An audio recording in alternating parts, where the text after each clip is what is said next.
we're going to talk about a new historical novel that involves the lost 10 tribes of Israel. The novel is entitled Stones of Wrath, the Tapestry, by the Australian author SJ Ratcliffe. And the story takes place during World War I in England and in Denmark.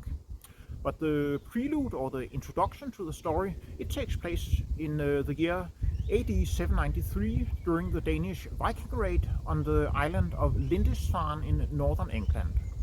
And here, during the Lindisfarne Viking raid, a Danish Viking who had been converted to Christianity, he placed a mysterious artifact on the island of Lindisfarne, which also was a Christian monastery.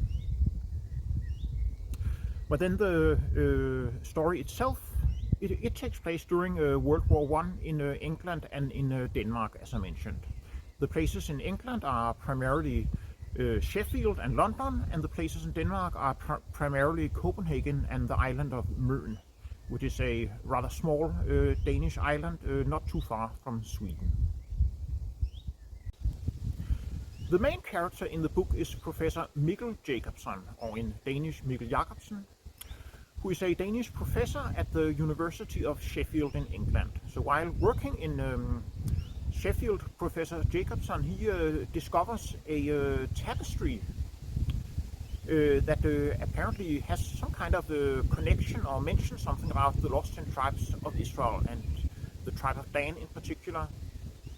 But Professor Jacobsen is not the only one who has found out about this clue, because German agents, they are also trying to find out about it, but they can't get to it themselves, so they're not as smart as Professor Jacobsen, so they have to get Professor Jacobsen to find the artifact. Then their plan is to grab it, take it from him. The story not only involves the lost 10 tribes of Israel, but it also involves the dolmens and the megaliths of Europe and the Middle East, such as the one we have behind us here. This is filmed in Denmark.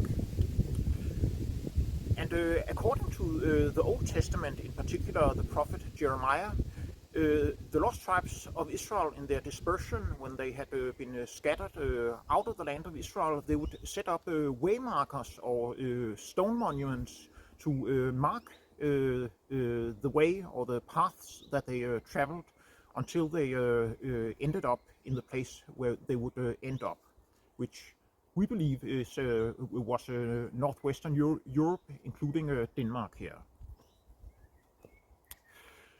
So in the story, Professor Jacobsen, he travels to the island of Møn in Denmark. He's found a clue on the tapestry that has a connection to the island of Møn, he believes.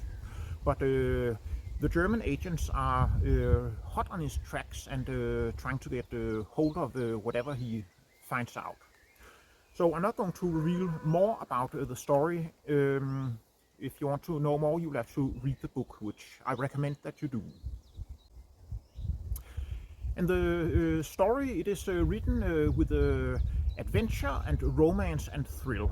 So I would imagine that if you like for example, Indiana Jones movies, or if you like the novels by Wilbur Smith, the South African author, or the novels by Clive Cussler, the American author, I could imagine that you would also like this novel.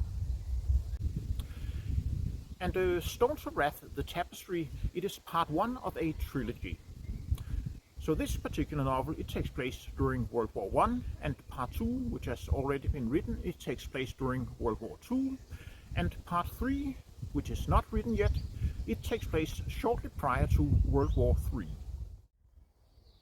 And before writing the book, of course, SJ Ratcliffe studied and researched about the lost 10 tribes of Israel, and she in particular relied on a Danish language booklet I wrote in 2006 entitled Vor israelitiske oprindelse. I translated it into English entitled Norse Israelitish Origins. It is on my website, and SJ Ratcliffe even named the main character of the book Mikkel Jacobson after me, Mikkel Krag, you see. This is Mikkel Jacobson in the book. And she has named various of the characters after other friends and family members. And one other character is named after Anna Larsen Bjørner, who was the, so to speak, founder of the Pentecostal movement in Denmark, and who was a great believer in the lost tribes of Israel. Her character, so to speak, is called Clara Larsen. And Clara Larsen in the book, she also talks with Mikkel Jacobson. And the book has also been reviewed and recommended by Professor William Liebenberg of South Africa. Professor Liebenberg is a Messianic Jew and also writes plenty about the lost tribes of Israel. And also, before writing the book and while researching for it, Susanne Ratcliffe traveled extensively to the places that she mentioned, and personally I find that particularly interesting with the places in Denmark, because I can really see them in front of me when she's writing about it in the book. So the book is called Stones of Wrath, the Tapestry. It's part one of a trilogy, and I can highly recommend it.